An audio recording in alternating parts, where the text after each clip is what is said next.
dahil tayo po ay nakarating na po dito. Simula naman po nung pumasok kayo sa politika, nakaraang 2 taon, makikita naman po siguro yung ating pong track record. Maraming salamat po una sa ating Panginoon, sa aking pamilya at sa aking pong mga kasamahan sa opisina, sa partido. Maraming salamat po sa kanilang suporta. Ako po si Wilbert Lee, Manoy Wilbert Lee, no? Bicolano, taga Sorsogon. Ngayon pong araw, tayo po ay nag-file ng ating pong COC para po sa pagkandidato para senador. No? Naniniwala tayo na yung ating pong layunin, yung ating pong sinimulan sa Kongreso ay mas marami po tayong magagawa pagdating sa Senado. Yung ating pong layunin,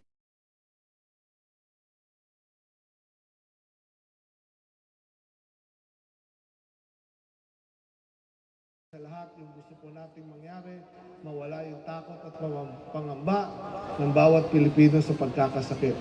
Yung pong dahilan kung bakit po napakarami po nating mga kababayan na ayaw na pong magpadala sa ospital, nakaratay lang sa bahay dahil po pag nadala sa ospital, walang pambayad sa ospital, walang pambili ng gamot. Malulugmok sa kahirapan at mababaw sa utang. Kaya ang libreng gamot at pagpapagamot na karapatan po ng bawat isang Pilipino, yun po yung atin pong ipinaglalaban. Kung kailangan po mag-agaw uli po tayo ng mic, gagawin po uli natin yun. Maraming salamat po sa inyo. Ito po si Manoy Wilbert Lee. Good morning. Good morning. Sir Sherry Ann Torres. Sir, ano po, ang nagsisilbi pong vehicle nyo na political party ay Agri pa rin po? Tayo po ay sumumpa sa Action Demokratiko po. So kasapi po tayo, ito po yung partido ng dating senador na isa pong iniidolo ko na kapwa ko Bicolano, si Senator Raul Roco. No? Sir, bakit na yung iba kasi usually middle of the week, kayo ano yung principle? Bakit po day 1, first to file? Gusto po natin ipakita sa ating pong mga kababayan na tayo po ay talagang seryoso sa ating ginagawa at yung pinaglalaban natin, talagang ipagpapatuloy po natin ito sa Senado. Hi sir, Dandem of UNTV. Napansin po namin marami kayong supporters. Alam niyo po ba yun na pupunta sila? Actually, nagulat ako, narinig ko lang na mayroon po mga pupunta, iba-ibang sektor, no, galing sa iba't ibang lugar. Kanina pa po silang madaling araw at dito, no? So, tayo po ay nagulat at ako po ay natutuwa at nagpapasalamat din po sa kanila, sa kanilang suporta at pagtitiwala, no? Meron pa raw yun na nasa labas, hindi na nakapasok. So, maraming salamat din po sa kanila. May iba po ba kayong senatorial slate ninyo? Ilan po kayo? May dagdag pa po. Sa ngayon, sasabihin ko na siguro dahil nabanggit na rin, kasamahan ko sa aksyon si Doc Willie Ong. No? Siya po yung isang kasamahan ko dito. No?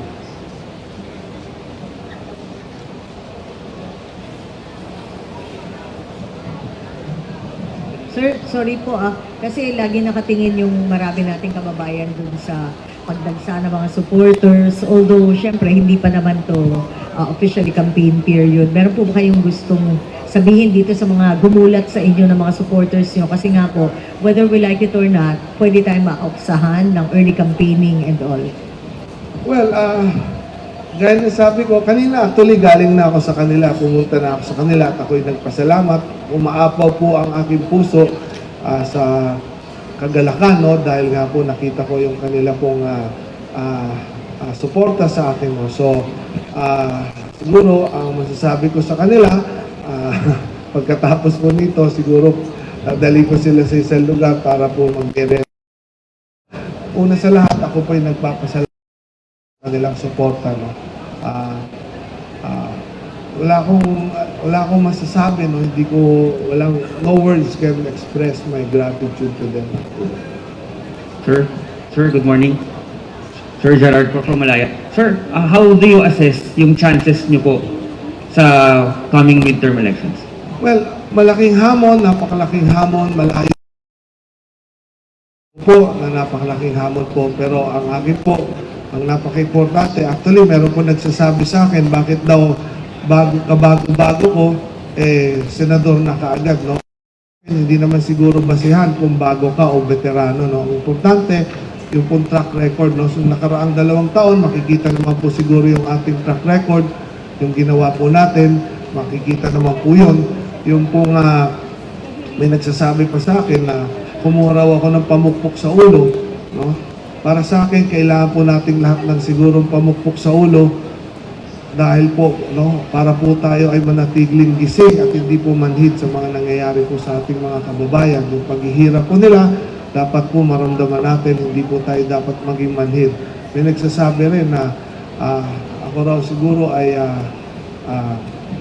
nababaliw na, no? So, mas maganda siguro maging baliw na may gustong gawin kaysa po yung maging matino na wala namang po pakialam, no? So, para sa akin, yan po yung nagtutulak po sa atin ang ating pong layunin. Gusto po natin ipagpatuloy sa Senado dahil alam natin mas marami tayong magagawa po doon. Hello, hello po, good morning. Dwight De Leon po from Rappler, sir. Ayan. Kung a PCIJ report said that you are among or the biggest spender on Facebook from April to July, I would just like to ask Kong if you're willing to divulge how much you have spent ahead of the campaign period and for the benefit of the public.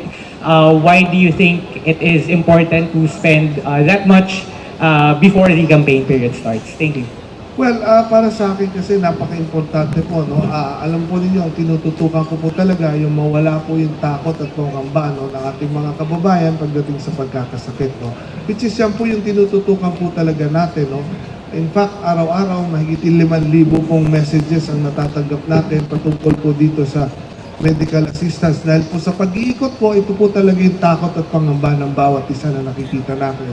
So ito pong ginagastos natin sa social media, ito po ay awareness, no, para po malaman at mapalapit po sa ating mga kababayan kung saan po sila lalapit talaga, no. In fact, talaga pong actively ina-announce po natin sa lahat po ng ating interviews, lahat po ng ating pong mga tarpaulins, billboards, kung saan po sila makakalapit para po dito sa medical assistance po na atin pong nilalatag, no. So para sa akin, ito po ay isang paraan para po maklapit po sa ating mga kababayan at meron po silang matatakbuhan, no? Malaman nila kung saan po sila po contact, saan sila meron po silang pangangailangan, lalo na po pagdating po sa usapin sa kalusugan dahil ito po talaga ang isang hidaing takot pangamba po ng ating mga kababayan, yung pagkakasakit po. Thank you, sir. Just to reiterate my question, sir, if you're willing to reiterate how much you have spent so far on, siguro if not campaign, yung awareness efforts para sa pangalan ninyo. Wala akong specific details ng amount po ngayon, no? But I'm willing to divulge po if you give me the time dun po sa opisina, no? Pero wala po akong specific amount sa ngayon, no, on my mind kung ilan na po talaga ito. Thank you pa, thank you.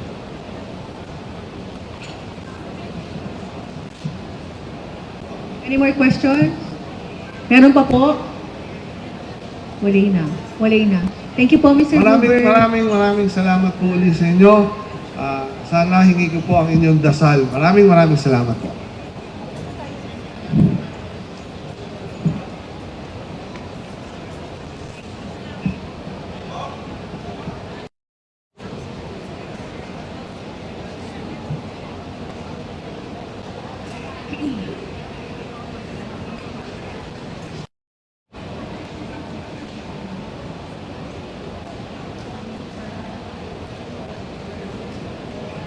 Okay, thank you.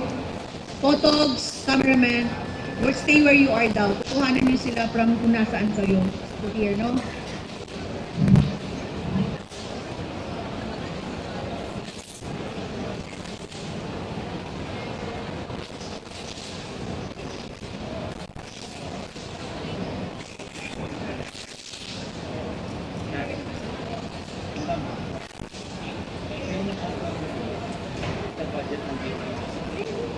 Kaya sabi mo, di ba, mga abot tayo.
We're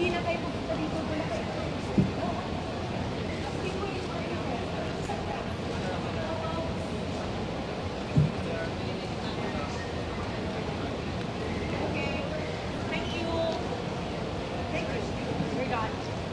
It's like this. You have 8 minutes or 10 minutes. Yeah. What's your name? Chen. David.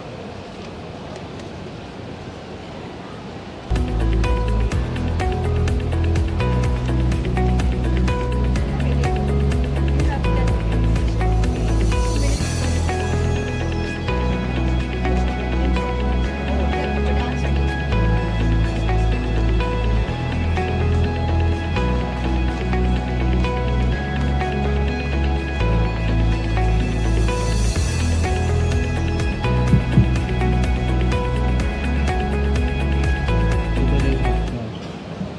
My name is David Chan.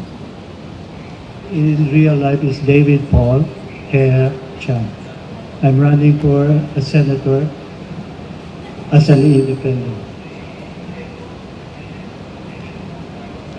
I'm not supposed to be running this way, but since August 18, 2022, I submitted a government 530 pages of sustainable proposal for the agriculture,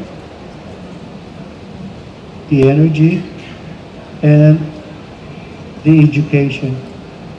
God willing, we can all come up with at least 30 pesos per kilo of rice, as mentioned to the President, to make farmers rich, because they are our chef at home. And then, the energy, we could actually save 50% to 80%. You're looking about at least 8 million kilowatt. So you times that by 4,000 per kilowatt, you multiply that by the conversion, that's the saving we can do. We do not need a solar energy this time. 8,000 megawatt is a big savings.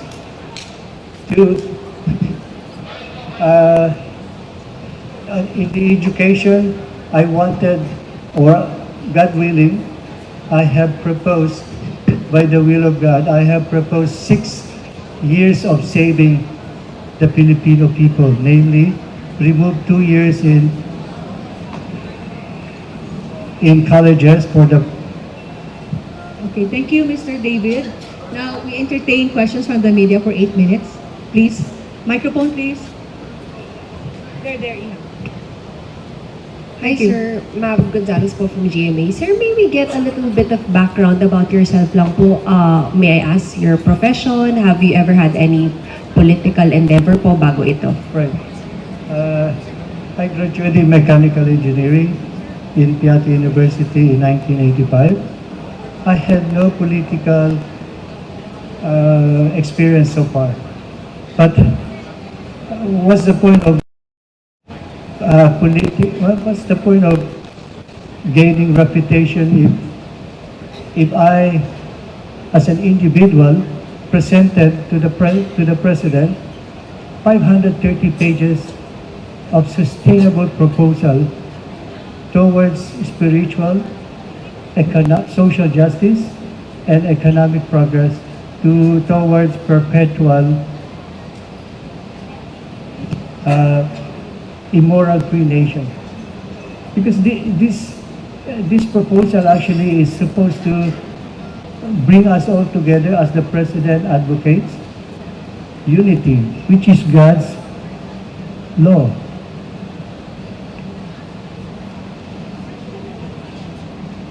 Okay, next question, please.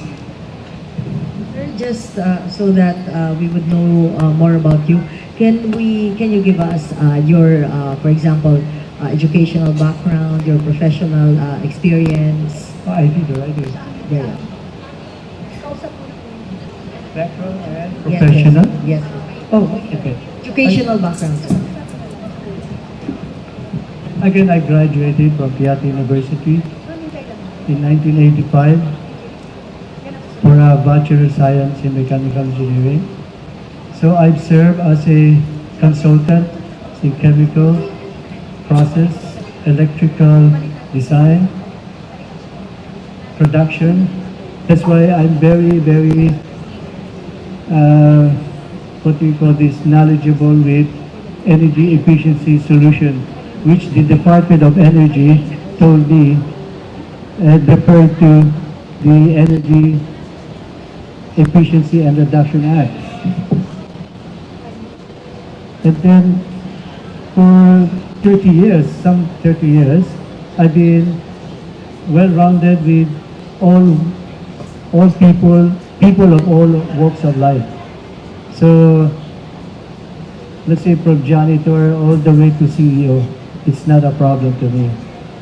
Even meeting with the president, because I tried to, but it's going 1 year now since I have requested an appointment to discuss this 530 pages of solution in just an hour to prove that this proposal comes from God. It's miracle. It's full of miraculous things. For example, after several months, I get to know, believe it or not, I get to know that the education in the Philippines is 6 years behind. And I propose 6 years to remove. Isn't that 6 years to remove and 6 years to advance? Like some doctorate degree would ask, how on earth 6 years you remove, 6 years in advance? I tried to ask a time to the vice president before to explain how. And then the energy, for example, it is possible to save all this energy, like 50 to 80%, without really difficulty by just asking the industrial sectors and commercial sectors not just to look at it and consider, but make it a law. Make it a law. Then, again, it's not just what I have experienced at work, but it's the result that I am giving. God is giving. It's the result. It's not, God doesn't like poets. He loves straightforwardness because it is righteousness. So, again, the 530 proposals, sustainable agriculture, energy, and education is actually a very straightforward solution out of the box. And God willing, if He grants me senatorial position, I could even work with anybody from Congress to Senate to the President. God willing. Okay, more questions? Wala na po? Tatanong? Okay, thank you, Mr. David. Yeah, can you have your...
umaga po sa inyo mga kababayan. Ako po si Alexander Cura Encarnacion. Bali pangatlo na po ito. Yung una po yung nakaraang midterm election at yung nakaraan po ay presidential. So medyo hindi po tayo pinalad yung dalawang event na yon. So sana, hopefully, itong pangatlo po ay makonsider na po tayo. Ako po ay isang electrician carpenter. Ano po ang magagawa ng isang electrician carpenter ay napakalaki po sa ating bansa. Way back 2017, naka-discover po ako, naka-develop, naka-invento, created na isang solusyon na magwawakas po sa crimes and corruption po. Ito po ay narehistro sa National Library of the Philippines officially on February 2019 po.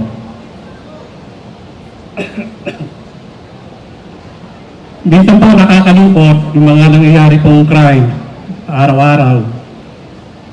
Para bang wala nang katapusan yung mga nangyayari sa ating paligid.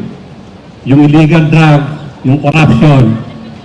Para bang wala na pong pag-asa na mapahinto. Sa laser po, Super Fortress, yung pong na-invento po natin, na narehistro po sa National Library, kayang-kaya po wakasan ng laser ko Super Fortress ang crimes and corruption in real time po. Halimbawa po, meron po kayong illegal drugs transaction sa kagubatan.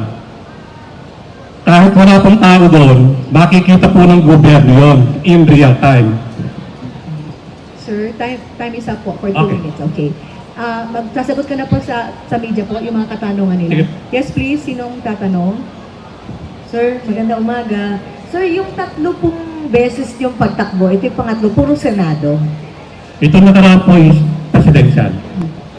So yung 2019 po ay senator. Fifth term. Opo. So ngayon, ang gusto nyo po ngayon ay maging senador. So, paano po ang gagawin po ninyo bilang isang senador kung kayo po mananalo? Sa totoo lang po, nakita ko na po yung mga listahan ng mga tatakbong senatorial. Sa totoo lang po, may isa po doon, wala po akong makitang magpapawakas sa crimes and corruption. So yung pong na-invento po nating laser ko Super Fortress on 2019, ora mismo po, titigil po kaagad ang illegal drugs at once ang corruption. Kaya nga dito po ako, nagbabakasakali para kung tayo po ay manalo bilang senador, isa sa batas po yung concept po ng laser ko Super Fortress. Sir, ulit, laser. Laser ko, kung maging batas po, it stands for a law that can see crimes and corruption. Sa ngayon po, ang ating pong mga batas ay parang nangungusap lamang. Kaya malakas ang loob ng mga kriminal kasi ang sabi nila, total, kinakausap lang naman ako ng batas. Ang sabi ng batas, huwag kang magnanakaw, huwag kang papatay, huwag kang magbebenta ng illegal drug. Malakas ang loob, kaya patuloy sa paggawa ng mga illegal. So, under the Super Fortress po, in real time, malabo na pong gawin po ninyo ang pagbebenta ng illegal drug. Kasi po yun, lahat po ng crime, dalawang klase po ang kategory ng crime. Isang crime na involve ang pera o ang love of money at isang crime na hindi involve ang love of money.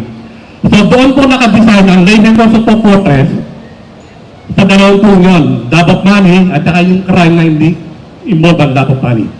Karamihan po ng mga crimes na nangyayari po sa atin, involve po ang love of money. Katulad po ng illegal drug. Involve po ang pera dyan eh. Ang scam. Minsan po nalulungkot ako sa mga bangko, sa ating mga gobyerno. Ang sinasabi po ng ating mga gobyerno, ng ating gobyerno, nakakalungkot, huwag nyo raw ibigay ang OTP, huwag nyo raw ibigay ang inyong password, huwag nyo pang, nalulungkot ako sa mga expert, hanggang ngayon po, wala pong naibigay na konkretong solusyon kung paano po wawakasan yung scam na napakadali lang po. Yun po. Next question, please. Opo, sir, good morning. Sir, third attempt na po ito, no, na pagtakbo for Senate. Kung sakali pong hindi ulit pala rin, ano lang kung gusto yung sabihin? Nananawagan po ako sa ating Pangulo, BBM, sa ating Kongreso po, sa ating Senado. Magtulungan po tayo. Ang desert ko supporters lamang po ang magwawakas sa crimes and corruption at magpapaunlad po ng ating bansa. Wala na po. This is the best and last resort kung paano po wawakasan ng crimes and corruption at kung paano paunlarin ang bansa. Katulad po ng mga smuggling, involved po dyan ang pera. Hindi po nakikita yung kanilang profiteering, smuggling, at yung iba pang mga crime. Kasi nga, involved po ang pera, hindi po matrace.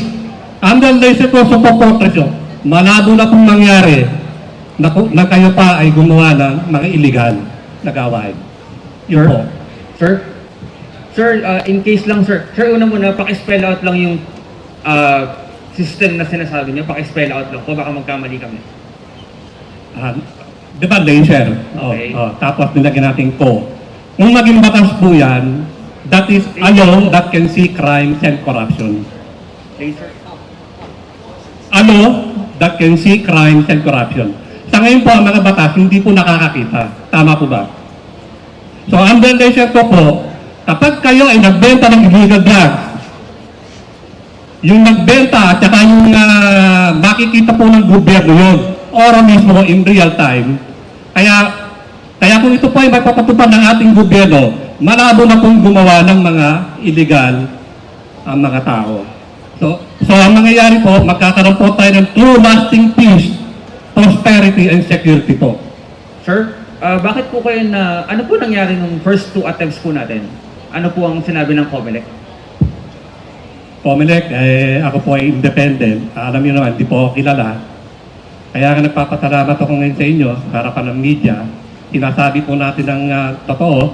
Laser ko supporters lamang po, the best and last resort upang wakasan na po ang crimes and corruption at umunlad na po ang bansa. Katulad po ng corruption, hanggang laser ko, malabo na po kayo ay mangurap. Kasi nga po yan, in real time po, makikita po ng ating gobyerno ang pagtanggap ninyo ng pera. Whether you like it or not. Kaya malabo na pong gumawa ng corruption, kahit sino po. Okay, may tanong pa po. Sir, with your indulgence, nalito lang po talaga kami sa laser ko. Paano? L-A-S, paano pong spell po? Laser, di ba laser? Laser. Ko? C-O? CO, that is corruption yan. CO. Okay.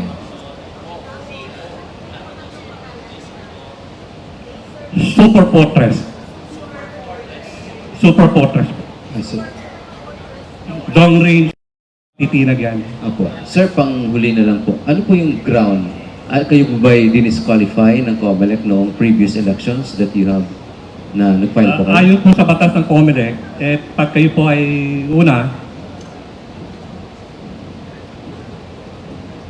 ano pong nuisance ba kayo? Ano pong naging ruling ng... wala po akong pera.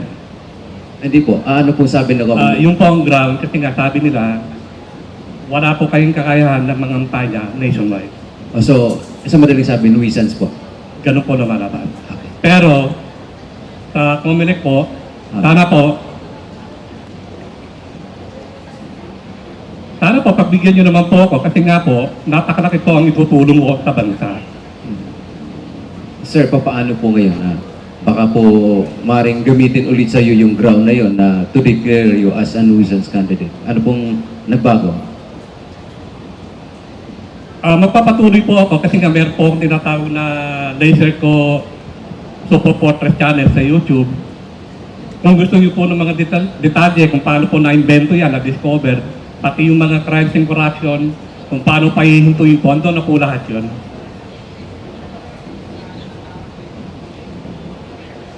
Okay na? Wala na? Okay, wala na pong tanong. Sir, thank you po.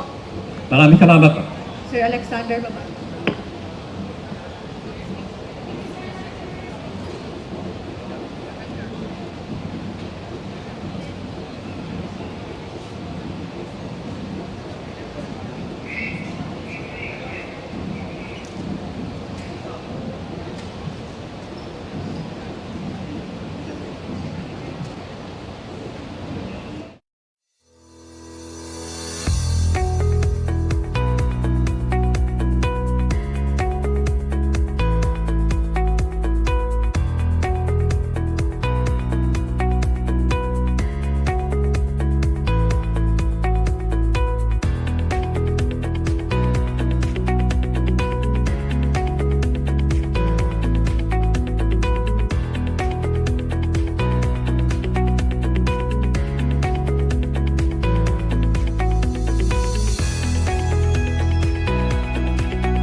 nagsisik ulit ng nomination ngayong darating po na halalan. Sapagkat nais po ng Kabayan Party List na ituloy ang mga naumpisan po nito ng mga advokasya, mga sinusulong ng mga polisiya at mga panukalang batas po sa Kongreso. Marami po tayong mga sinulong sapagkat ang Kabayan Party List, ang mga advokasya po nito ay nakapalo po sa tinatawag po natin na Kabayan Plus 2, kalusugan, kabuhayan, kabuhayan, edukasyon, and OFW concerns. We call it Kabayan Plus 2. Kung matatandaan po ninyo, ang isa po sa talagang masugid po na sinulong po ng Kabayan Party List po natin, nandiyan po ang Universal Healthcare at nung nakaraan po yung Salt Industry Development Act na pinirmahan po ng ating Pangulo at ang pinakahuli, yung Magna Carta of Filipino Seafarers. Ang Kabayan Party List po ang talagang nagsulong po, kasama po talaga para masigurado po ng kapakanan po ng mga seafarers po natin ay patuloy po nating maisulong. At syempre, marami po tayong mga panukala at mga sinusulong ng pulisiya para sa pag-aayos po at pagsisigurado po ng kapakanan at karapatan ng mga OFWs po natin. Kararating ko lang po, galing po ng Germany at Portugal para makipag-meeting po sa mga OFWs po natin. Makipagkita po sa OFW community po natin at sa susunod po na linggo, pupunta naman po tayo sa Netherlands para i-meet po yung mga seafarers po natin. Gayun din, ng mga dadaan po tayo ng Middle East. Nung nakaraan, galing po tayo doon. Ngayon ulit, babalik po tayo sa Middle East. Nandyan po ang Saudi Arabia, Oman, Kuwait, Qatar, para po makinig po sa mga concerns po ng mga OFWs po natin. Sapagkat saan man po tayong panig ng mundo makarating, isa lang po ang tawagan po ng mga Pilipino, kabayan. Kaya, tatandaan po natin, ang Kabayan Party List ay nandito para isulong po ang kapakanan po at karapatan ng bawat Pilipino sa mas maayos na kalusugan, pabahay, kabuhayan, edukasyon, at syempre, ang concerns po ng lahat ng mga OFWs po Sir natin. Ron, time is up po. Oo. So, mag-entertain po tayo ng question from the media. May tanong po. Noy, microphone. Thank you. Sir, good morning. Sir, can you mention to us your 10 nominees? Ang mga nominado po natin, una si Jewel Gay Arsalo, first. Pangalawa po, Bishop Paul Hernandez. Pangatlo, Miss Patricia M. Gomez. Si Dr. Jewel Gay Arsalo. Number 4, Noemi D. Bustamante. Number 5, Rizaldo G. Natividad. Number 6, Benito P. Lacaden. Number 7, Fernando M. Eliseo. Number 8, Harlim M. De La Mance. Number 9, Melchor R. Villegas. And number 10, Janice I. Nidea. Sir, can you explain to us parang bakit po sinadya nyo talaga na kayo yung maging kauna-unahan na party list group na maghain ngayong araw? Maaaring sabihin po natin na gano'n, pero ever since po kasi na nag-file po tayo, sumali po tayo dito sa party list system, we always endeavor to file on the first day and first na palagi na dumarating po dito sa COMELEC. Sapagkat ang Kabayan Party List ay hindi naman po bago, pang ilan na po ito na pang-5 na pagsali na po. Every time na sumasali po, we always endeavor to file on the very first day, very first morning. Next question po. Sir, ilang seat? Ay, hello sir. Good Yes, morning ma'am. po. Sir, ilang seats po tayo ngayong Congress? Isa lang po yung nakuha po natin this Congress. Noong 2016, nakadalawa po tayo. 2019, isa lang. 2022, isa rin lang. But we hope na sa ngayon, sa dami po ng mga nagagawa po at nagawa po ng Kabayan Party List, ay we hope na mas madagdagan po ito. Okay, please. Pakipasa na lang ang microphone, please. Thank you. Teleradyo. Good morning po, sir. Sir, na-mention niyo po yung Magna Carta for Seafarers po. May mga kumukontra po dun sa isang provision po nun, yung regarding po dun sa paglalagay ng bond ng mga seafarers po na sila yung mag-shoulder nung piyansa nila. Ano po masasabi niyo po dito? Nag-a-arise po, understandable yung mga komento po nila sapagkat sa bawat pagkakataon na baguhin mo po yung status quo, may mga maapektuhan. At syempre, sino maapektuhan po dito, yung mga tinatawag po natin na ambulance chasers. Dahil ang niyo pong lingkod, ako po yung chairperson at the time ng Committee on Overseas Workers Affairs, sa sinigurado po talaga natin na mas maprotektahan ang mga seafarers po natin. Ang punto de vista po natin dito sa provision po nito is greater protection ng mga seafarers po natin. So yun po yung pinanggagalingan. Pero ang maapektuhan po talaga dyan, yung mga kasalukuyan po na nakikinabang po dun sa sistema. At sino po yung nakikinabang po na yan? Tinatawag po natin ng mga ambulance chasers at the expense of whom? At the expense po ng mga seafarers po natin. Kaya makakasigurado po yung mga seafarers po natin sa batas po na ito na pinirmahan po ng ating Pangulo at nagpapasalamat po tayo sa kanya. At syempre sa Speaker of the House, Speaker Martin Romualdez at ang ating counterpart that time sa Senado, Senator Raffy Tulfo, na protektado po yung mga seafarers po natin. Na kapag nagkaroon po sila ng any legal concerns, masisigurado po na may bibigay po kung ano yung tama po sa kanila. At the same time, protektado po sila na kung nagkaroon po ng reversal ng decision, hindi po nila kailangan ibalik at hugutin po sa sarili nilang bulsa yung naibayad na po. Next question po. Sir? Sir, good morning, sir. Sir, dito po.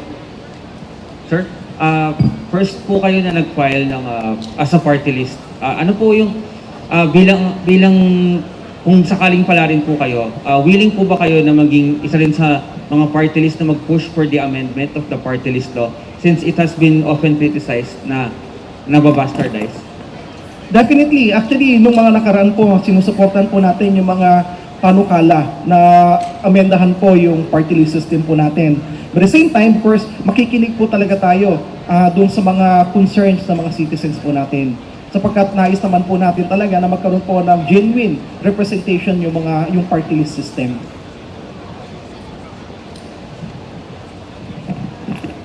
Hello, good morning.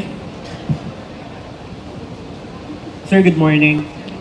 Kabayan is once home to former presidential spokesperson Harry Roque, whom you had an exchange with when he was attending the Quadcom hearings.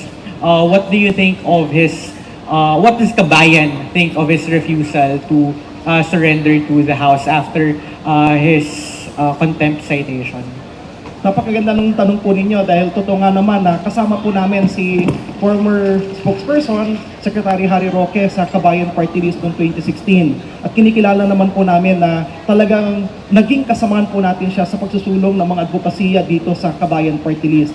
This time na siya po yung under fire dahil po siya yung kasama po doon sa inimbestigahan po sa link po niya sa Pogo at ngayon ay hinahanap po siya. Of course, ang panawagan po natin sa kanya ay pakinggan po niya kung ano po yung pagtawag po sa kanya sapagkat tatandaan po natin na may kapangyarihan ng Kongreso. At hindi naman po ito conviction, quote and unquote. Ito po ang hinihingi lang naman po ng Kongreso ay pagpapaliwanag. Lalo na po doon sa mga dokumento na kanyang kinumit na ibigay po doon sa committee mismo sa Quadcom pero hindi po niya na ibibigay. So, of course, ang panawagan po natin, nakita po natin actually yung kanyang video, medyo stress po siya. And I suppose yung stress po na yun, nanggagaling po yan kapag meron kang hindi sinusunod. Parang nasa bahay lang po yan, kapag may lutos po sa atin, may pinapagawa po sa atin, hindi po natin nagagawa, medyo na-stress ka kasi you're in conflict with the authority. So, the only way para ma-relieve, ma-distress, quote-unquote, is sumunod po tayo dun sa hinihingi po ng komite. Do you condemn his behavior, Congressman? Pardon? Do you condemn his behavior, Congressman? Not exactly that condemnation may be a very harsh word. Pero hindi po natin kinakatigan yung ganong behavior. Sapagkat ang hinihingi po natin ay pagsunod at pagtalima sa kinakaukulan.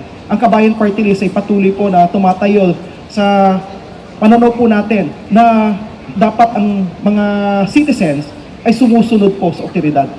Tama sir, no, your term limited after this election. What's your plan after 2025? Ako po yung campaign manager. Thank you sir, thank you. Thank you. May tanong ba po? Hi, Kong. Yes, Dito po, sir. Hindi ko po makita, pasensya na po kayo. Maliit kasi kami. Ay, nandito sa harapan lang. Sir, pasensya na po. Nakatingin sa likod. May proposal po yung isa sa mga kilala po nating election lawyer, si Attorney Mac, na ang isang appointed official, upon filing of his or her COC, dapat deemed resign po siya. Ano po yung pananaw niyo po dito? Kinikilala po natin at nirespeto po natin ang kanyang pananaw. Pero nagsalita na po yung Korte Suprema at yung binabanggit naman po niya na dim resign, yan po yung kalakaran po noon. Pero nagiging, ang tawag dito, dahil previously, binalik lang naman po ng Korte Suprema po ngayon yung original na guidelines na dim resign ka, not upon filing, but upon the start of the campaign. So ngayon po, nagsalita ulit yung Korte Suprema na yun po yung regulasyon, kinakatigan po natin yun. Yung pananaw po niya, nire-respeto po Okay. natin. Mr. Ron, time is up po. Thank Thank you. you. Thank you. Sir, Maraming isa salamat pa po. pong opod off. Nakatayo Saan po to?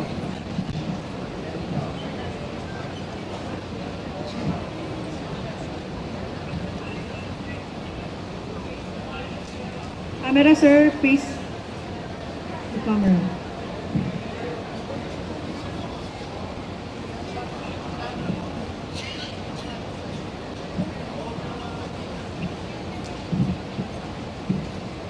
Okay, thank you po, Mr. Ron.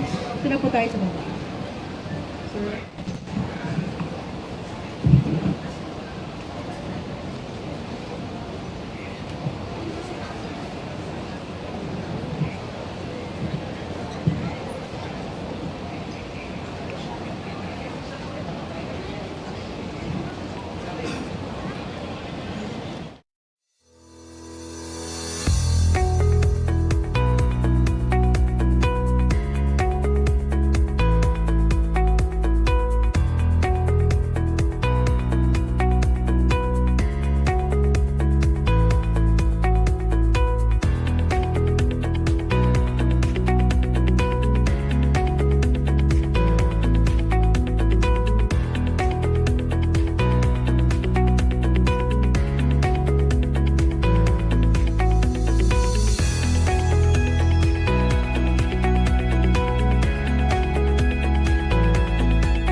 Ako po si Dr. and Attorney Joey Montemayor. In short, Dr. ni Joey Montemayor. Ako po isang doktor, internist, cardiologist, and interventional cardiologist. And also a practicing lawyer, law professor, and author of medical and law books. Maraming salamat po for this opportunity to introduce myself. No? I am at present running and just filed my candidacy for senator. I thank the Lord for this great opportunity na maging kandidato sa senador sa ating bansa. Para sa aking mga plataforma, una po yung kalusugan, health, masyadong napapabayaan ng ating health sector, mga nurses, doctors, lalo na sa ating gobyerno, napakababa ng sweldo. So nawawala ang motivation to serve, no? Although nandun pa rin ang pagmamahal sa mga Pilipino, sa mga pasyente, pero siyempre bibigyan natin ng focus ang kapakanan ng ating mga manggagawa sa kalusugan. Pangalawa, no, yung health infrastructure. Dapat maasikaso yung mga ospital na masyadong napabayaan, dilapidated ang maraming building sa mga ospital, mga clinics, no, at ang mga RHU. Mabigyan ng focus sa mga midwives, doctors, nurses, at saka yung mga paramedical professions, no, including the dentist and the pharmacist. Pangalawa po, no, yung Doc Joey, time is up po. Okay. Questions from the media. Channel 7, GMA 7. Pakipasa ng microphone, please. Thank you. Hi, Doc Joey. Anong 2022 tumakbo po kayong presidente? What convinced you to run for senator naman po this time around? yung pong pagtakbo ko, no, dati president, ngayon senator, this only means a continuing service for our countrymen. Kasi po, no, it doesn't matter kung president ang position o senator, as long as you love our citizens, that will serve the same purpose. Ano po sa tingin niyo magbabago sa kampanya? Do you think you have better chances of winning po as senator? Well, opo, no, actually, kahit naman noon, malaki rin ang chance, kung talagang nabilang lang na maayos, no? Pero ngayon, no, mas malaki ang advantage dahil nakilala na po ako, no? Pangalawa, yung health sector na nire-represent ko, no? Kukunti lang kaming doktor na tumatakbo bilang senador. Hindi ko pa alam kung sino pa magpa-file, no? Pero 12 naman yan. I think that my chances now are better than before. Thank you po. Sir, magandang umaga po. Michael Rogas po from Radyo Pilipinas. Ang ito po man nakaraang mga buwan, marami na po kayong mga naglabasan ng mga tarpaulin in different areas in the Philippines. Magkano na po nagagastos po ninyo? Actually po, movement yan, ano? Hindi po ako, mga ano po yan, mga volunteers, no? Kung saan. For your information, ako po ay president ng Bible League of the Philippines. At ang Bible League of the Philippines is composed of a lot of pastors, members, no? Yung mga born-again Christians sa buong Pilipinas. Minsan nga nagugulat ako, pupunta ako sa ibang lugar, no? Para mag-attend ng trial, no? May nakikita ako, no? Na they are actually supporting a movement, no? Not the person, but a movement that I represent, no? I spiritually ready Philippines. So para po sa inyo, wala pa po kayo nagagastos? At yung mga tarpaulin na nakalat po ay hindi po ninyo yung sariling gastos? Yan po ay karamihan donation po. Sa sarili po ninyong pulsa, wala pa po lumalabas? Ang sa akin po, yung mga brochure na information lang, no? Na ako ay doktor at saka ako ay lawyer din. Thank you so much, sir. Tanong pa po. Sir? Sir? Sir, independent, you're running as an independent, sir? Hindi po, I am one of the candidates of Partido Federal ng Maharlika, or in short, PPN. No? Yan po. Headed by our President John Casticiones and our Secretary General is Orlando de Guzman.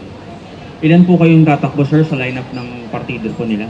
Well, so far, apat po yung nakita ko na, no? I do not know kung may mga ibang mga sasalipan dito sa senatorial slate. Tanong pa po. Yes, please go ahead. Hi, sir. Amor po from Newswatch. Here, sir. Sir, sa baba Hi, po. sir. Harap Good niyo. morning, sir. Sir, just wanted to ask kung sino pa po yung ibang kasama ninyo po na tatakbo under the Partido Federal ng Maharlika? Well, yung mga pinropose po, as far as our meeting is concerned, last week, ano, Sunny Pimentel, representing the tribal sector. No? Attorney Sunny Pimentel. Attorney Orlando de Guzman, who is our Secretary General also of Partido Federal ng Maharlika. Hindi ko pa po alam yung iba, no? Although some signified their intentions, but they still doubt if they will also participate. But anyway, we will update the media, whatever the changes or whatever the other alternatives that our party will take. Okay. Next. May tanong pa po. Wala na. Okay, thank you. Maraming salamat po. So, Doc.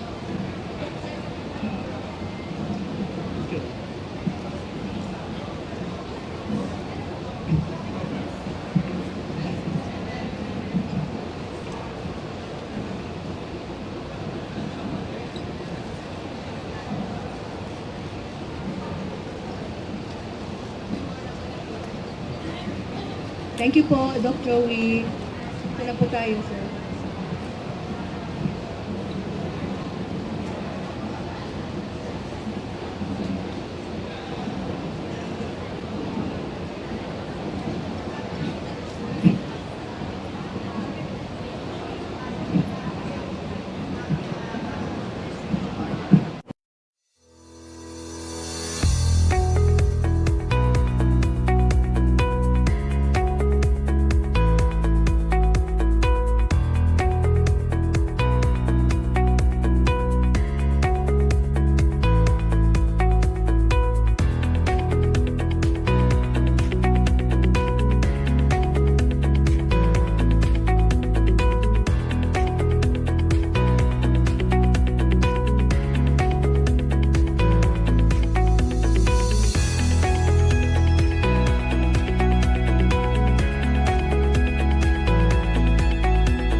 Undersecretary Astravel Pimentel Naik, tumatakbo bilang first nominee ng Ang Bombero ng Pilipinas Party List. Bilang pagpapakilala lamang po sa aking sarili, I used to be the Assistant Secretary of the Presidential Legislative Liaison Office. I also used to be the Executive Director and Undersecretary of the Commission on Filipinos Overseas. And the most recent post that I held was Undersecretary of the Department of Energy. Bakit po tayo tumatakbo bilang nominado ng Ang Bombero ng Pilipinas? Ever since I was a college student, I have become a volunteer po para sa ating mga kababayan to address their needs in times of calamity. Ang Bombero ng Pilipinas ay isang party list po na pinagsasamahan at binubuo ng lahat ng mga voluntaryo sa Pilipinas, whether they are firefighters, medical practitioners, or mga medics, at saka yung mga calamity responders and all those who are involved in addressing disasters in the Philippines. Bilang dating assistant Presidential Legislative Liaison Office Assistant Secretary, alam na alam ko po ang trabaho sa Kongreso at maging sa ehekutibo kung saan tayo ay nagtatahi kung paano naipapasa ang mga batas. One of the things that we would like to address why the ABP party list is running is the establishment of Provident Fund for our volunteers. Sa totoo lang po, ang ating mga nasa Bureau of Fire and Protection composes only 15% of those who are addressing the mga sunog ng sa ating bansa. So marami pa po tayong gustong gawin, and isa lang ito sa pinaka-importante na gusto naming daanan, yung mabigyan ng proteksyon at kaukulang benepisyo ang lahat ng voluntaryo ng Pilipinas. Okay po, Ma'am Miss Pimentel, thank you po. Ma'am, wait ma'am. May mga katanong. Sige, question please sa media. Hi ma'am, ABS. Ma'am, wala na kayo sa PDP Lab, sa PDP party? Nasa PDP ako before ngayon I'm running for the party list system. So right now I'm going to be the #1 nominee of ABP po. Kumbaga sa ma'am, wala na pong affiliation sa party? Meron pa rin kasi hindi naman ang PDP Laban is a political party. Ang ABP is a party list, magkaiba naman po siya. So ma'am, how do you intend to balance your obligation to PDP as one of its officials as against to your would-be campaign as a party list nominee? Maraming official po ang ating partido sa PDP. Here, my priority right now is ang bombero ng Pilipinas po. Please. Hi ma'am, to clarify po, you're still an official of PDP. May we know what post po? Executive Director and Membership Committee Chairperson. So, still the same, you'll be part of the PDP and yung as first nominee of ang bombero. Okay. Iyo, next question. Hi ma'am, Pandisemi Felix Laban po. Kung kayo po sakaling nga pala rin po kayo, ano po ang gagawin po ninyo tungkol po sa pagtugon doon sa yung bombero, yung mga sunog po? Karamihan po sa mga volunteer natin at mga BFP, yung hirap po sila pagdating sa mga sunog, yung mga high-rise building na nasusunog. Ano po yung mga equipment na dahil isa sa mga kailangan nila pagdating sa pag-apula ng sunog po? Yes, thank you very much for your question. That is exactly why ABP is running, no? Kasi hindi nabibigyan ng pansin itong ating mga problema. In fact, right now, there are more than 100 municipalities all over the country, no, na wala pa ni isang fire truck. Marami pa tayong mga barangay na walang ambulansya. And ito ay isa sa mga gusto nating tugunan. In fact, we have been in constant communication with the Bureau of Fire because we want to champion also the welfare of all our personnel in the Bureau of Fire, hindi lamang ng ating mga voluntaryo. And all our volunteers din po, no? Mas nauna nga po, in fact, there are more than 800,000 volunteers all over the country that's registered. Gusto pa nating palawakin ito because ABP is planning and aspiring to have at least one rescuer per family. Kasi alam nyo, sa atin dito sa Pilipinas, hindi tayo masyadong handa sa kahit anong uri ng pagsubok at kalamidad. And we would like to be able to train at least one person per family to become a rescuer. Ma'am, another question. Ma'am, can you give us the names of your 10 nominees aside from you? Okay. Yung 10 nominees namin, me as the first nominee, we have Arnold Umandap. Second is Brad Boy Peter Chung. Third, Brad Boy Peter Chung. Number 4, Antoinette Josenelia. Number 5, Joanna Marie Villafranca. Number 6, Noel Neri. Number 7, Gilson Custodio. Number 8, Mayrene Minia. Number 9, Romnick Angkiko. And number 10 is Ceres Glian. Ma'am, lahat kayo, ma'am, advocates? Yeah, volunteers and firefighters po yung iba. So, sa buong Pilipinas po ito, like Brad Chong, who is with me right now, is from Visayas. Thank you, Ma'am Astra. Thank you. Meron pa po. May tanong pa po. Hello. Go ahead, sis. Okay. Hello po, good morning. Dwight De Leon po from Rappler. Hi, Ma'am, Dwight. if ever you become congresswoman, if ang bombero ng Pilipinas gets elected in Congress, you will be a congresswoman, and the House is also currently investigating alleged criminal activities that occurred during the Rodrigo Duterte presidency. If you ever become a congresswoman, will you also take part in the investigation into those alleged crimes? Of course, we will take part kasi napaka-objective naman po natin na tao. I have been known with my job ever since I have been in government service for almost 2 decades, starting my career as a front desk officer. And lahat po ng mga nakakakilala sa atin ay alam nila yung ating integridad sa ating trabaho at kung saan tayo ay lagi pong fair sa ating judgment sa mga bagay-bagay. In fact, I believe that all the people who knows me quite well knows na kapag yung kailangang ipaglaban na tama, doon po tayo.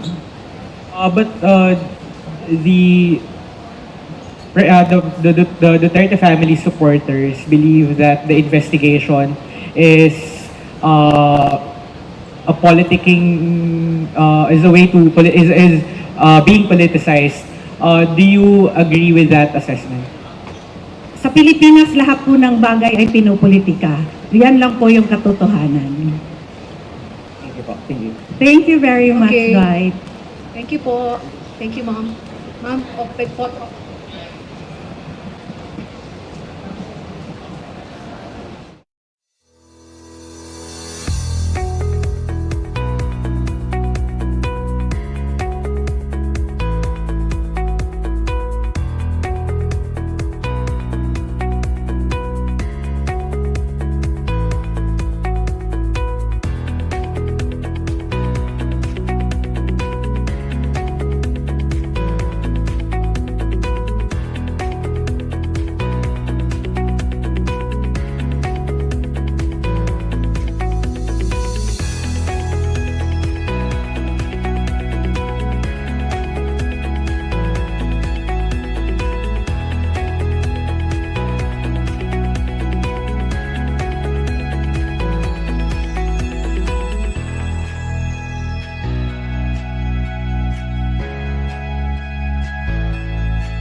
Hello, Bicolandia.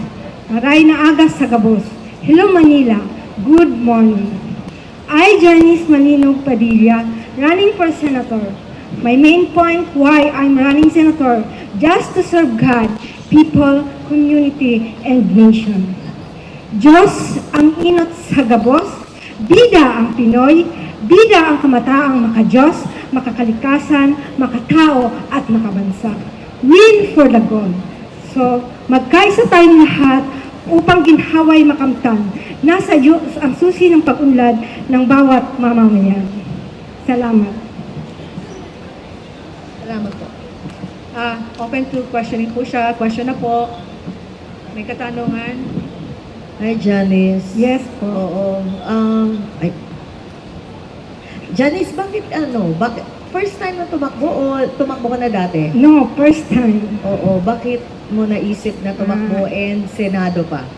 So, I said a while ago, I want to serve God, Filipino people and nation.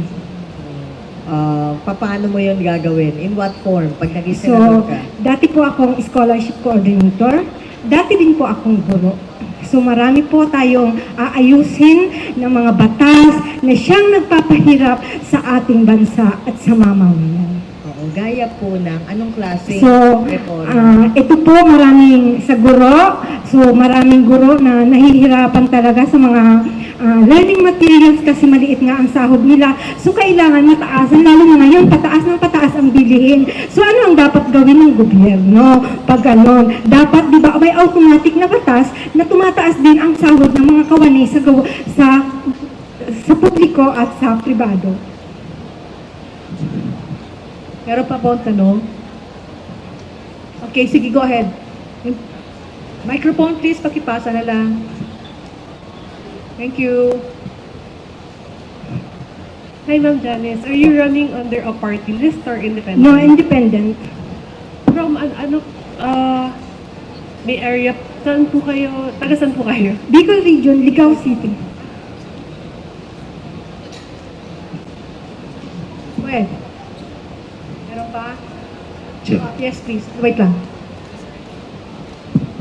Ma'am, may we just know your profession now? We know that you're a former scholarship coordinator and teacher. I am licensed professional teacher.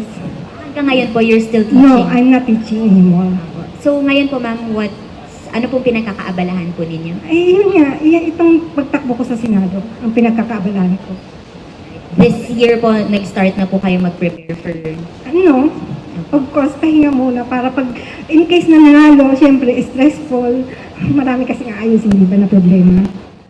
So when did you stop teaching po, ma'am? Last May. Yes. And that is to prepare na po for your Yes, Senate? yes. Thank you, ma'am. Ma'am, hello po. Dito po sa baba. Ma'am, dito po sa... Ma'am. Hindi? Meron pa pong katanungan. Yeah. Ma'am, may question po. Kasi alam naman natin po, nasa social media world na po tayo. Ano pong platform gagamitin ninyo? Meron po ba kayong maaring doon kayo magsasagawa ng campaigning? Paano po kayo?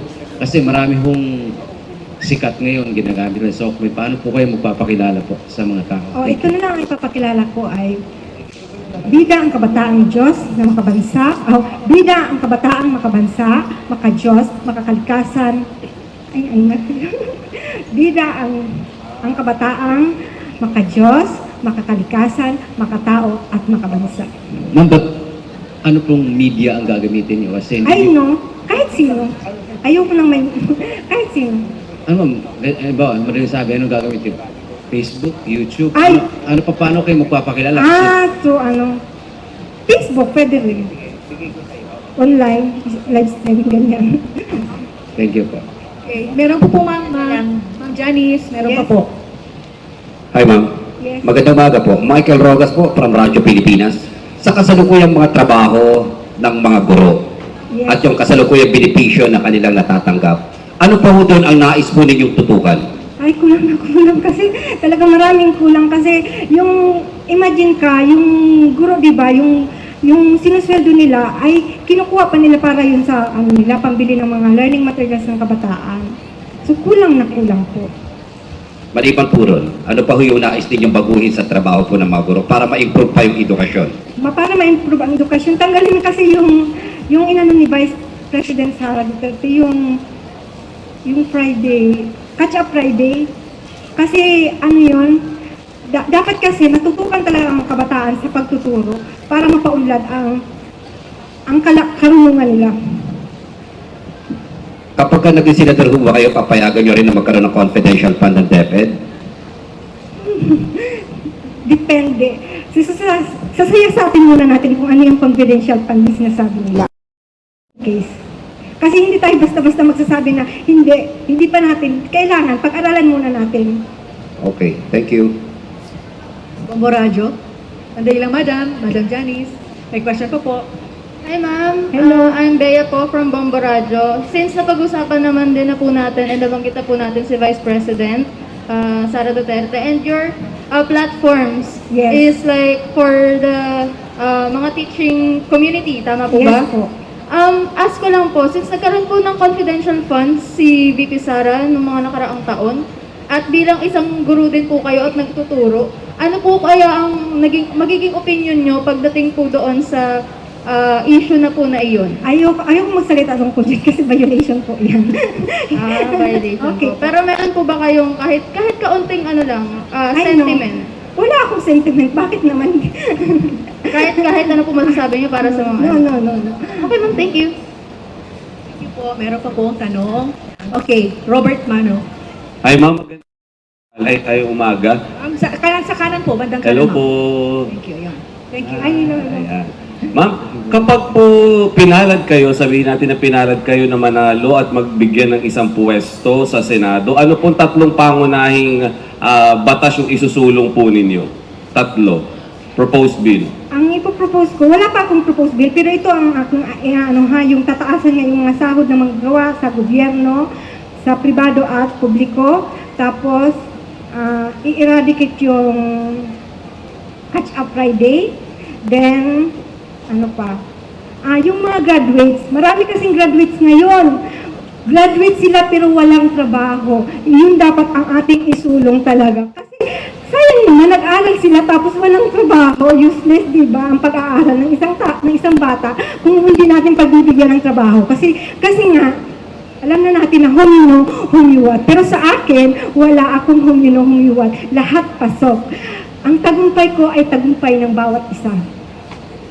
Ma'am, nabanggit niyo po yung tungkol dun sa taas pasahod po. Magkano po yung aumento na sa tingin niyo po dapat po ibigay sa mga manggagawa po? Dapat kasi nasa win for the gold tayo, dapat nasa 1,000. Kasi ang mahal ng bilihin, ng bigas at gas pa lang, namumulubi na ang tao, di ba? O dapat iyan ang isipin ng gobyerno kung paano nila mapauminto rin ang BIR. Yan, yung tax, di ba? Para tumaas din ang sahod ng manggagawa. Meron pa po? Wala na. Okay. Thank you, Ma'am Janice. Ma'am, picture po tayo.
upcoming NLE 2025.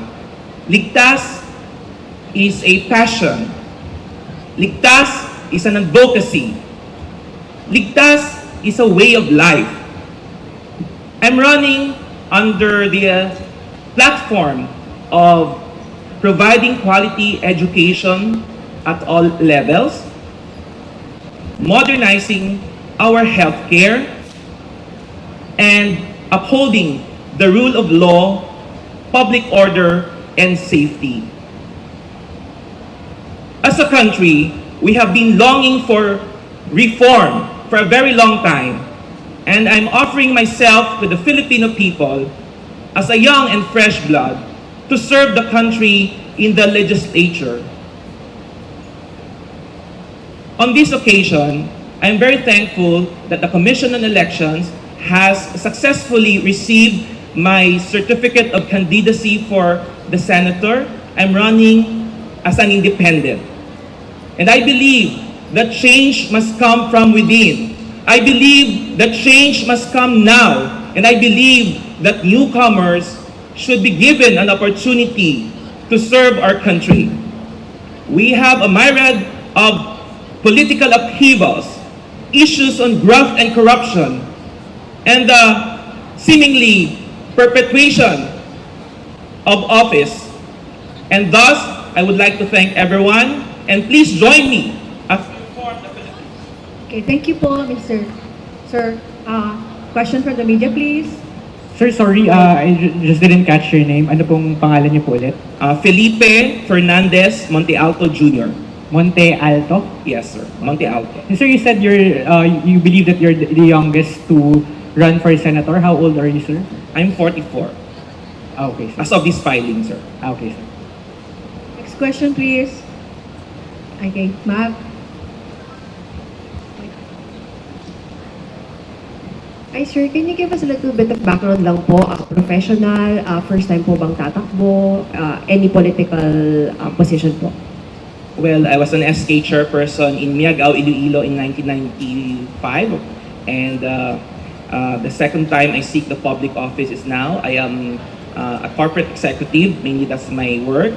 I'm a law student on academic leave from the Don Honorio Ventura State University in Bacolor, Pampanga campus. That's my background. And at the same time, as part of my training, I'm doing as a law office manager now.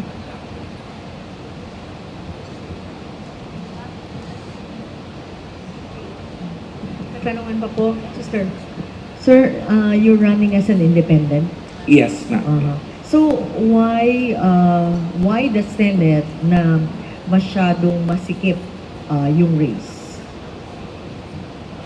Well, in a democratic country, as long as there's a chance, I don't have disqualification, I don't think na masikip.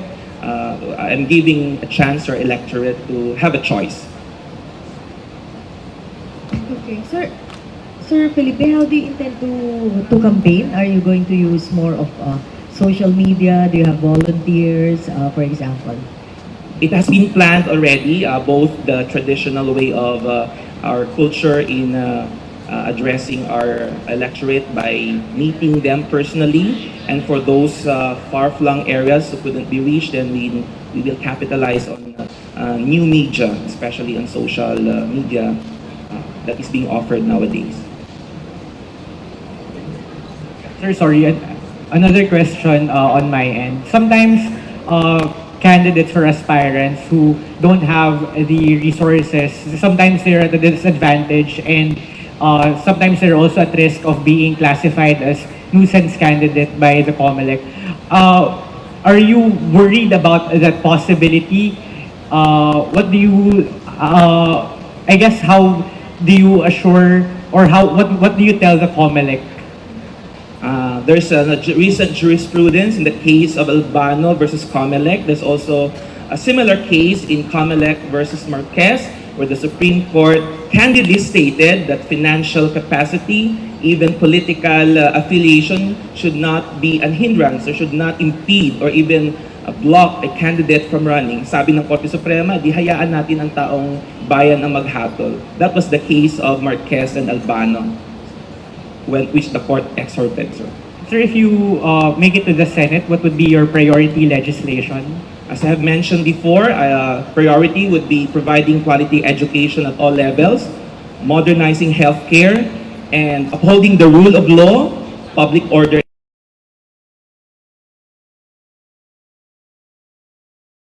Also consider that aspect, sir. I believe and I suppose that I have already prepared to run a nationwide campaign, not with much to those who are already a well-oiled machinery, but have already established mechanisms that would do a national awareness of my campaign. Magandang umaga po. Michael Rogas po from Radyo Pilipinas.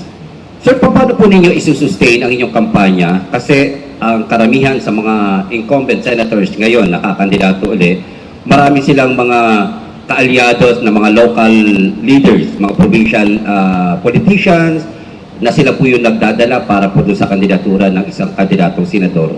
Kayo po, paano po naman yung estilo ng inyong gagawing pangangampanya para ma-attain po ninyo yung pong panalo ninyo this coming 2025 midterm election? Thank you, sir.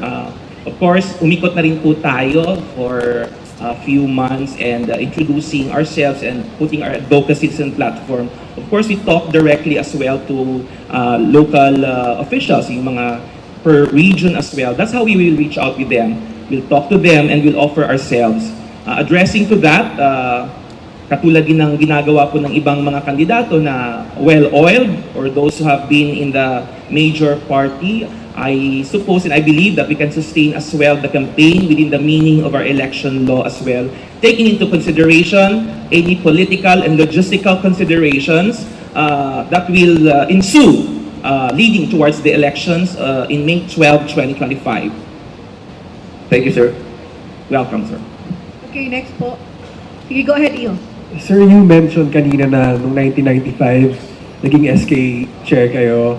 So, after almost 3 decades, what pushed you to revive your political career? It's, I call, sir, political trajectory. And I have this desire when I came home from the Middle East. By the way, if I may share, I'm a stare decisis in labor law in October 2020. I won a Supreme Court case. It was a landmark case on overseas recruitment where I won my case. And it became a stare decisis in the ISDI versus Monte Alto Jr. And thereafter, the court, the case of Yarsa, Lagamayo, and NATO. And connecting to that, I have the desire to serve our country after a long hiatus in order to bring change and reform. The 29 years I have been prepared in the Philippines and abroad should be considered as well in bringing the effective change, the servant leadership in our country and in our bureaucracy. Leadership is predicated on real public service, and you are there to serve the people. You're there to serve the country, and as what I have been always telling, what John F. Kennedy said, do not ask what your country can do for you, but ask what you can do for your country. I think that's my motivation. And I've also, last point, when Senator Miriam Defensor was still alive, who is my fellow Ilongga, and also from Iloilo, who was, umuwi siya noon, nung nasa abroad, sinabi siya ng tatay niya, Miriam, umuwi ka ng bansa, doon ka manilbihan sa taong bayan. And I think I have that connect with what the father of Senator Miriam Defensor said. Dito na po ako maninilbihan sa atong bayan, kung ano man ang kuha ko po na training sa labas ng bansa, dito ko po ibibigay sa aking minimithing posisyon po sa Senado. Okay. Meron pa po? Tanong. Sige, go ahead, Iyo. Pakipasa ng microphone, please. Thank you. Hello, sir. Sir, it says on your Facebook page that you joined Kilusang Bagong Lipunan recently. Can you tell us about if this has any connection to your Senate run? There were preliminary discussions in the past with the KDL. Apparently, due to the short time that the vetting process in joining part of the party, that was not materialized as well. So, you know, in politics, there's twists and turns even up to the last minute. So I decided that the KBL aspect will have to be shelved, and I have to just run into my own platform as Senador Ligtas. So I'm thus running an independent, ma'am. Okay, last question, sir. Sorry po, time is up. Sorry. Thank you, Mr. Felipe. Thank you. Thank you po. Thank you, Comelec.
Good morning, ladies and gentlemen. My name is Attorney David Castillon.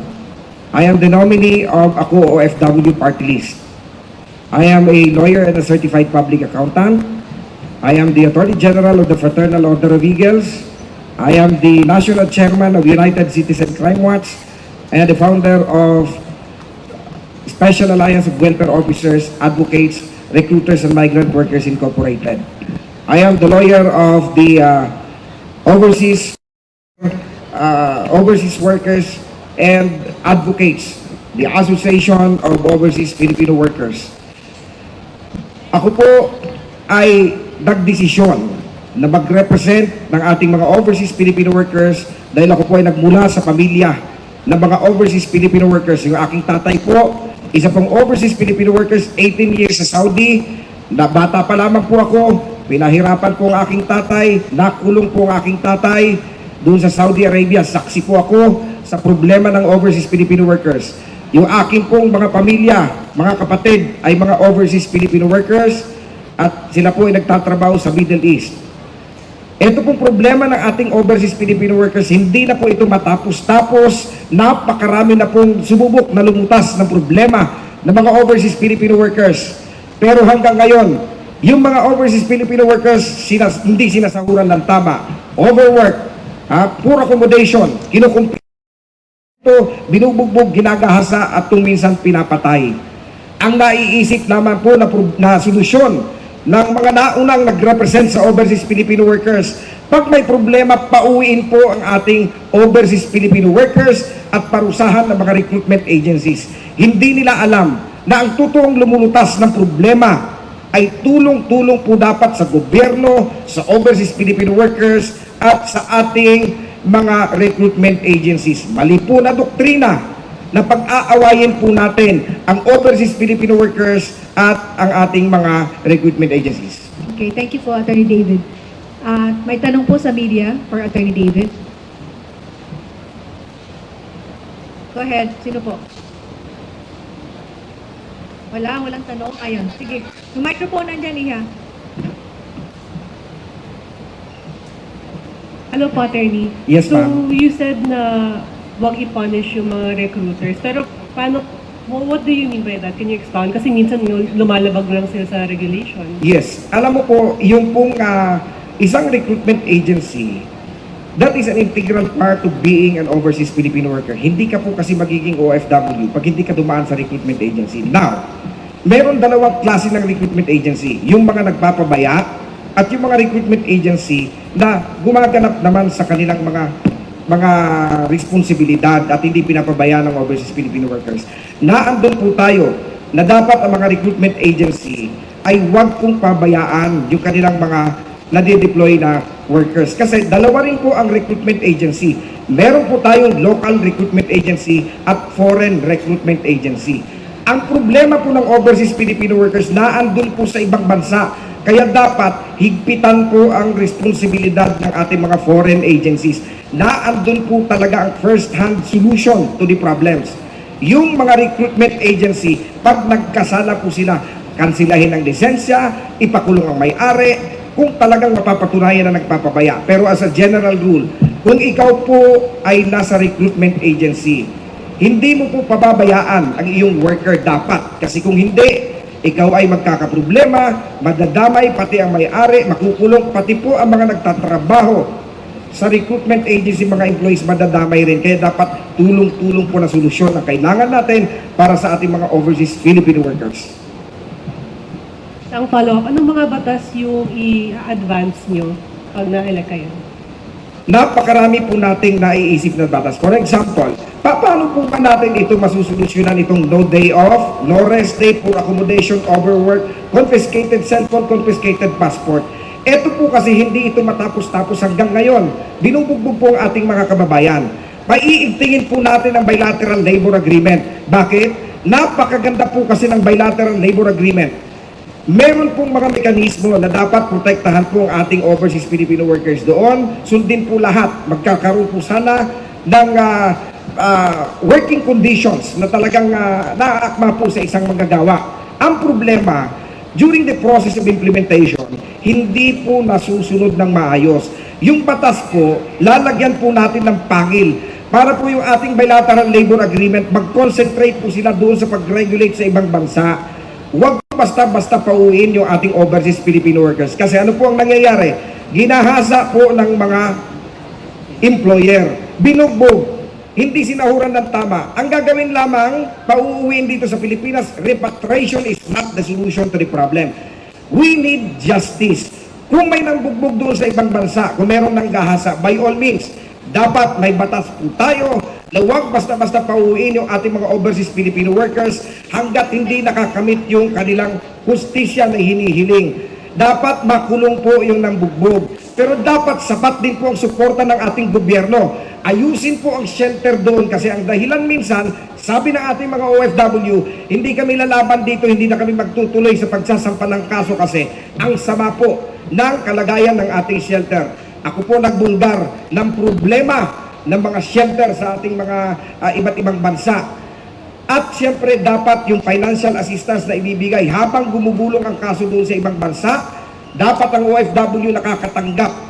Bukod po doon sa ibinibigay ng recruitment agency na subsistence allowance, may suporta din dapat ang gobyerno natin dito sa pamilya para po ang isang OFW, hindi po siya magdadalawang isip na ipaglaban ng kanyang karapatan at makuha ang hustisya kasi sapat po ang batas, sapat po ang ibinibigay na suporta sa ating mga overseas Filipino workers para maparusahan yung ating mga nagkasalang amo at hindi na nila ulitin yung mga ginagawa nila kasi kapag meron pong nabibitay doon, kapag meron pong napaparusahan, yan po ay magbibigay ng udyat sa kanila. That will be a deterrent to the wrongdoings of our erring employers.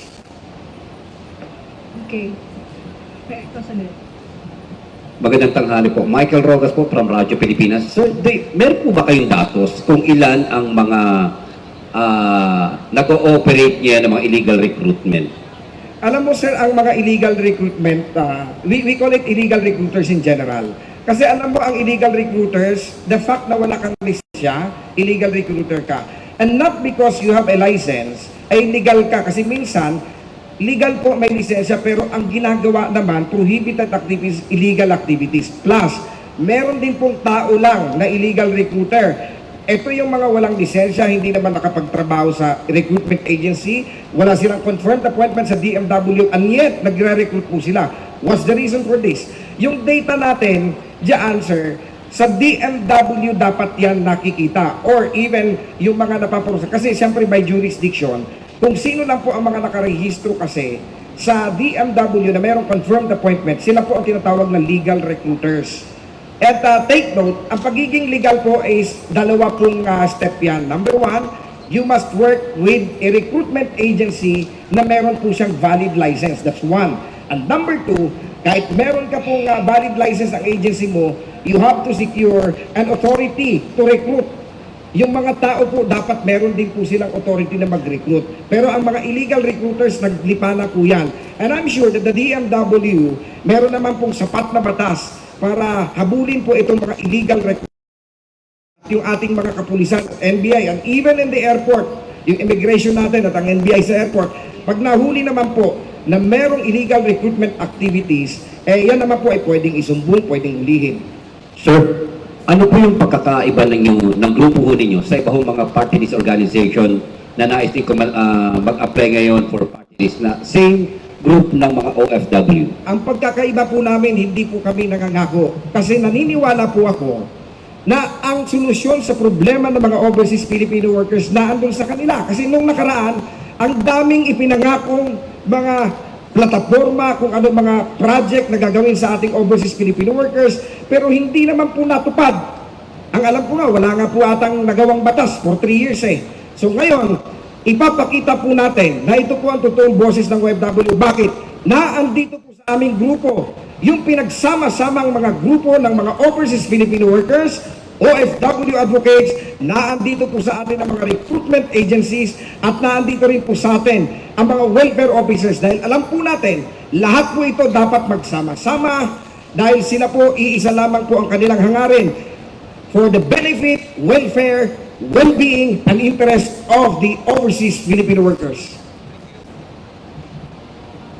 Okay, thank you po. Sir, time is up na po. Thank you. Attorney David. Attorney David. Picture, picture.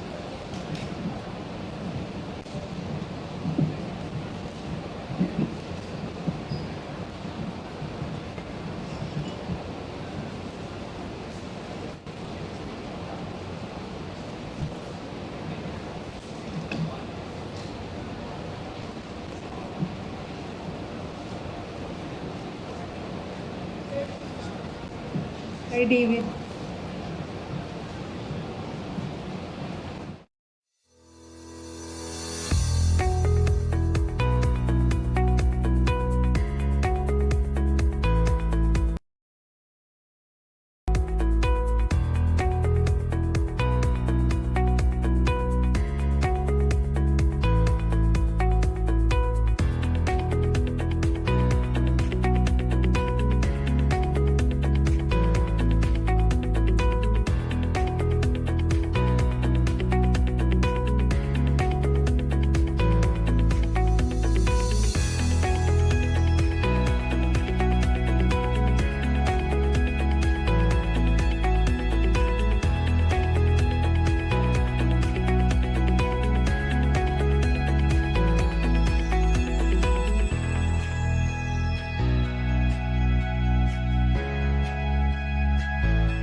Ngayong udto, good noon to all of you. Good noon. I was instructed to have a brief 2-minute introductory statement, but I have nothing to say. I'm running for election. I'm an electionist, your current majority leader. Good afternoon to all. Good morning to all. Entertain some questions? Sir, introduction muna, sir. I'm done. I'm done. Okay, question po, mga kapatid. Sir, Yes. good morning. Sir, just to clarify, you're running as an independent or part of a party?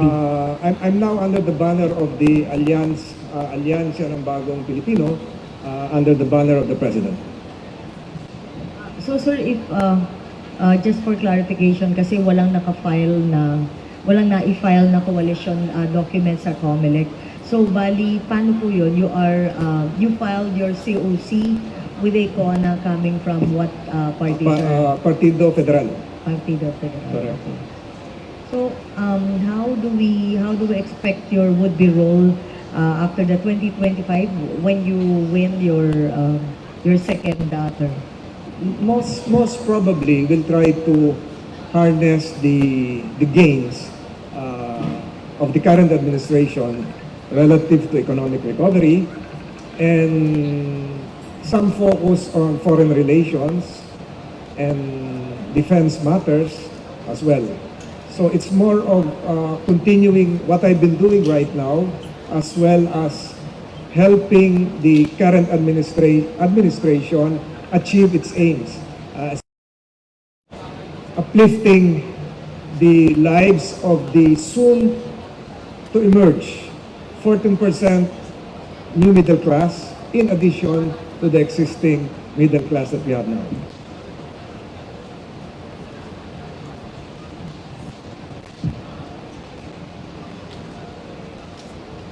Hi, Sen. Mara Cepeda from the Straits Times. Sir, how would you respond to criticism saying that the Alianza senatorial slate is a dynastic senatorial slate and would enhance or the so-called influence of President Marcos in the Senate? Your response to that, sir, given your vast experience as a lawmaker. Thank you.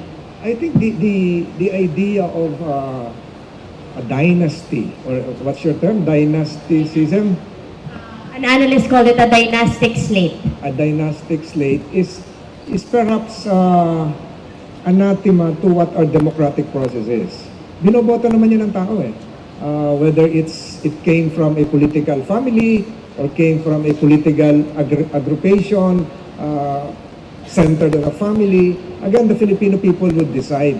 So that's the essence of democracy after all. So I don't see anything bad about said notion. Next question, please. Wala na. Meron pa? Wala na. Walay na. Walay na. Okay. Walay na. Walay na, sir. Again, Ay, sir, sorry. Abo. Sir, follow up lang on that question, sir. Sir, sa Constitution po kasi merong supposedly dapat may political dynasty law. So are you saying, sir, na it's not against the law if merong mga political dynasties that dominate certain positions? I think that said constitutional provision, while really enshrined in the 1987 Constitution, has not yet been implemented because there is no implementing, enabling law, so to speak. But I think the essence really is the right of the people to choose who should lead them. So I don't see anything wrong with that. Sir, does that mean, sir, na you're not in favor of, there has been a recent push in recent years for a political dynasty law to be enacted. So does that mean you're not going to support if there is any? Let's see. There are several motherhood statements emanating from the Constitution which should have been clarified, would need an enabling legislation. But again, I support the proposition that the people decides. The people decides. After all, sila naman yung bumuboto. Di ba?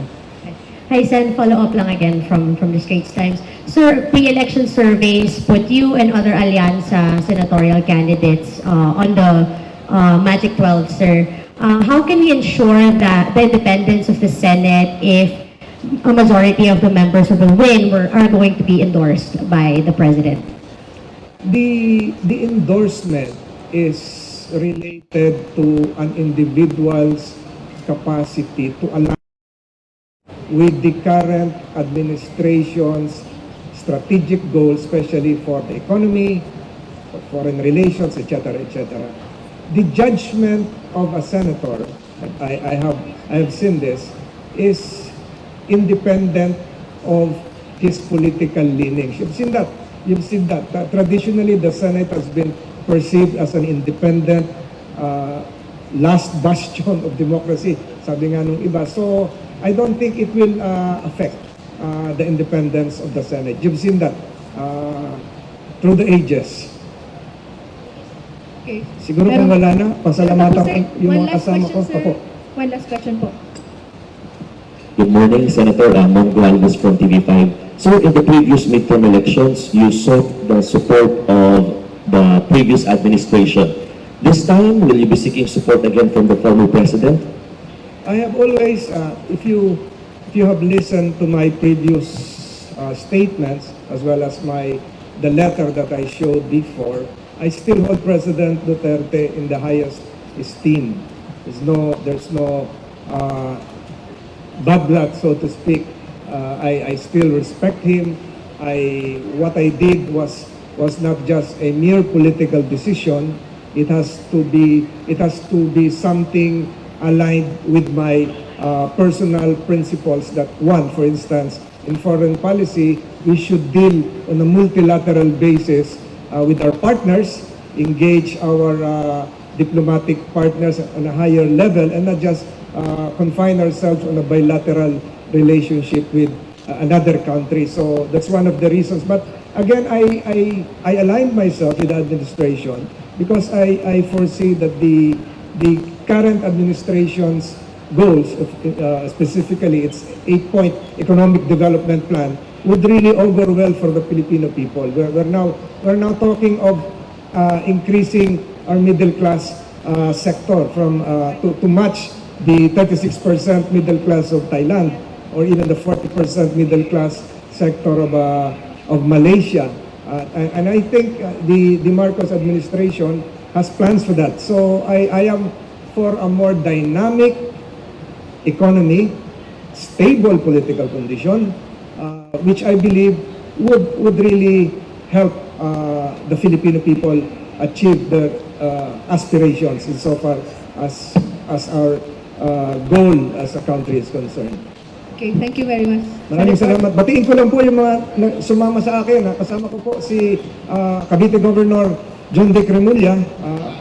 Kasama ko po siya. Kasama ko po si Caloocan City Mayor Oscar Malapitan, both re-electionist. My brother, likewise, also a re-electionist, my son, and other officials from the great province of Cavite waiting outside. So thank you for your questions, and may God bless the Philippines.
sa ating lahat. Ako po si Norris John Okamoto from Nueva Vizcaya. At ako po ang nagre-represent sa ating liga. Lingat, liga ng nagkakaisang mahihirap po. At ang pangarap at gusto po natin ay bigyan ng tulong ang ating mga kababayan, lalo na yung mga talagang nasa laylayan. And my dream and ang aking adhikain ay tulungan po ang ating mga kababayan dahil iba po ang mga buhay po. Dahil isa po ako sa nakakita, nakaramdam sa mga taong kailangan ng tulong. As individual, I cannot go alone. But I believe if we help each other and be party list at may tayo po natin isang mahihirap, makakatulong po tayo ng mas marami po.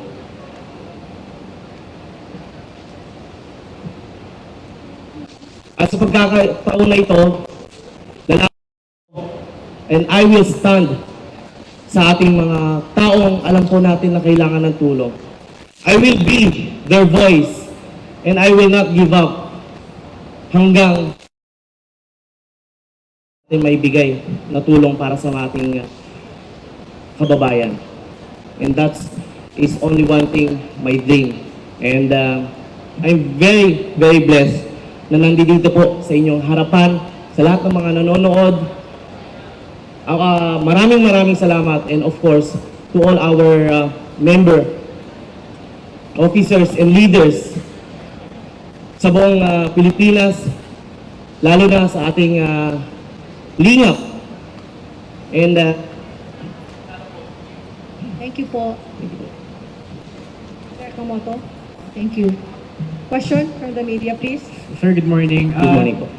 I've seen, sir, tama po ba kayo yung may 300,000 followers sa YouTube? Yes po, sir. Sir, how do you plan to campaign in the 2025 elections? Do you plan to use your social media clout?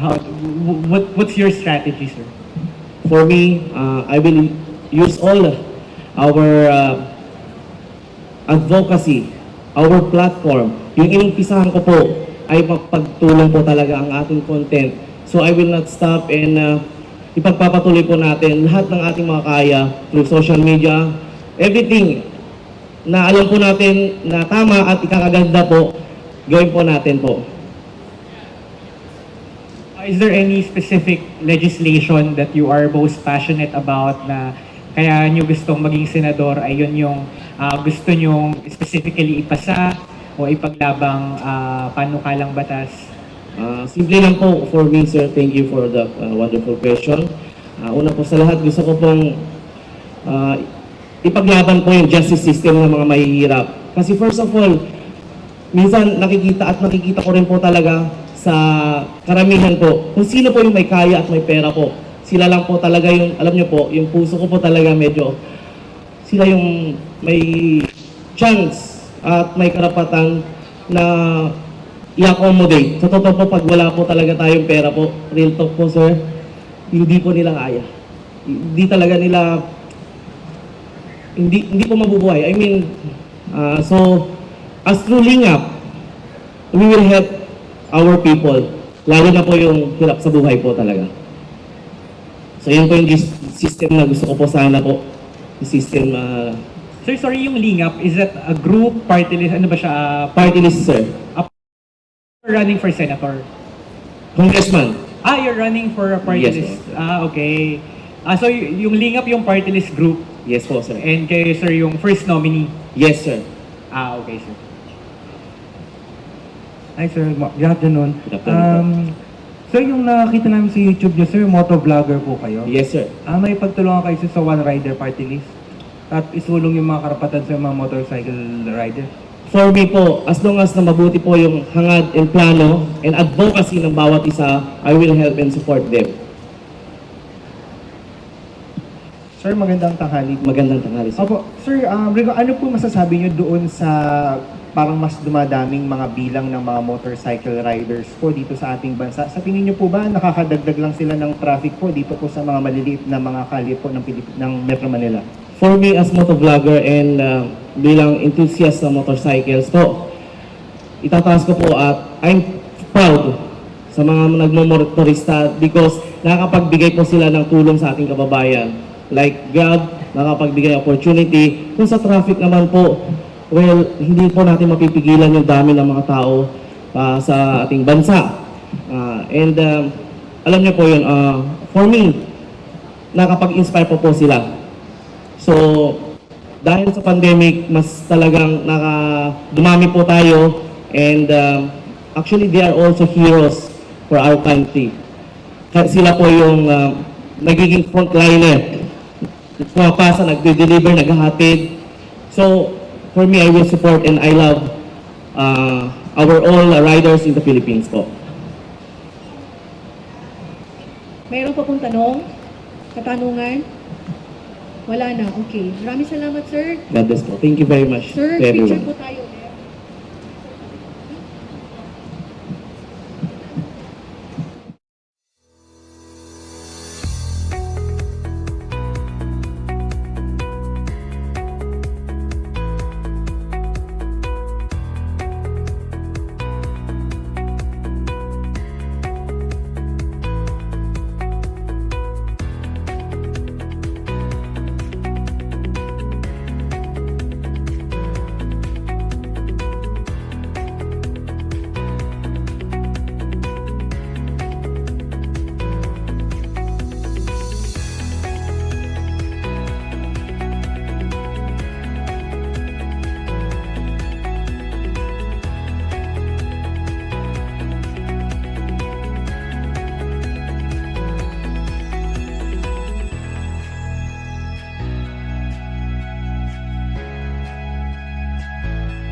Good morning, ladies and gentlemen.